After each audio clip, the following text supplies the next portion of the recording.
तो फाइनली आप देख सकते हैं कि खेसारी लाल यादव ने इस गाड़ी को ले ही लिया। जी हाँ, रेंज रोवर आपने देखा होगा कि इससे पहले भी बहुत चर्चा में आया था और देखिए फाइनली खेसारी लाल यादव शोरूम से इस गाड़ी को निकालते हुए नजर आ रहे हैं। वहाँ पे जो भी कार्यक्रम होता है गाड़ी लेते समय वहाँ ये हो रहा है, जो कि आप देख सकते हैं। और साथ में गिफ्ट भी मिला है। कभी भी आप गाड़ी लेंगे फिर बड़ा बड़ा प्रोडक्ट सामान लेने के बाद एक कंपनी की तरफ से गिफ्ट मिलता है, जो भी अब मेरे स्क्रीन पे भी आप देख रहे हैं।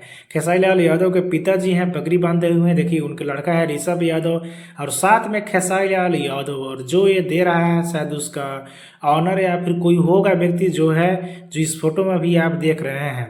और ये वीडियो आने के बाद बहुत सोशल मीडिया पे भी छा गया खेसारी लाल यादव का। हर तरफ यही वीडियो का भी चर्चा हो रहा है। यहाँ तक कि खेसारी लाल यादव ने इस फोटो को वीडियो को पोस्ट करके बहुत कुछ लिखा भी है। जी हाँ, खेसारी लाल यादव ने बहुत कुछ अपने जीवन से, अपने पिता से जुड़ी बातें भी लिखा है। तो यहाँ देखिए खेसारी लाल यादव क्या बोल रहे हैं। मेरे जीवन की हर वो संगीत मेरे पापा की है, जिसने मुझे चाना बेचकर मुझे बड़ा किया। आज ये जीत मेरे पापा की है। थैंक यू पापा, मेरे जीवन को इतना बेहतर बनाने के। लोग मेरी जीत देखते हैं, लेकिन मैं हर जीत में आपके उस त्याग, पसीना और आपके आशीर्वाद को देखता हूं। ये सारी बातें खेसारी लाल यादव ने लिखा है और पोस्ट किया है अपने आईडी पे।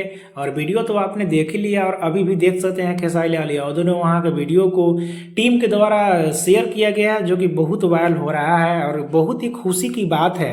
आपको बतला दूं, जिन लोग को अभी भी पता नहीं है बतला दूं कि ये गाड़ी छोटा मोटा नहीं है। जी हाँ, 2-3 करोड़ का नहीं है, बल्कि उससे भी हाई लेवल का गाड़ी है। और बहुत ही इसमें अच्छा सुरक्षा दिया गया है। आप कहीं भी जाएंगे तो अगर गाड़ी से टकराव भी हो गया या फिर कोई दुर्घटना भी हो गया तो कम चांस है कि आपको कुछ ज़्यादा नुकसान होगा। तो ये गाड़ी में बहुत खासियत है, इसीलिए गाड़ी इतना महंगा है। और अभी की बात करें तो भोजपुरी इंडस्ट्री में शायद एक व्यक्ति के पास था, ग्लोबल म्यूजिक जंक्शन के जो मालिक है, जो ऑनर करते हैं, उनका नाम नहीं याद आ रहा है, राजकुमार शायद नाम है, वो लिए हैं। और उसके बाद ये खेसारी लाल यादव लिए हैं। बाकी आपको क्या कहना है नीचे कमेंट बताना ना भूले।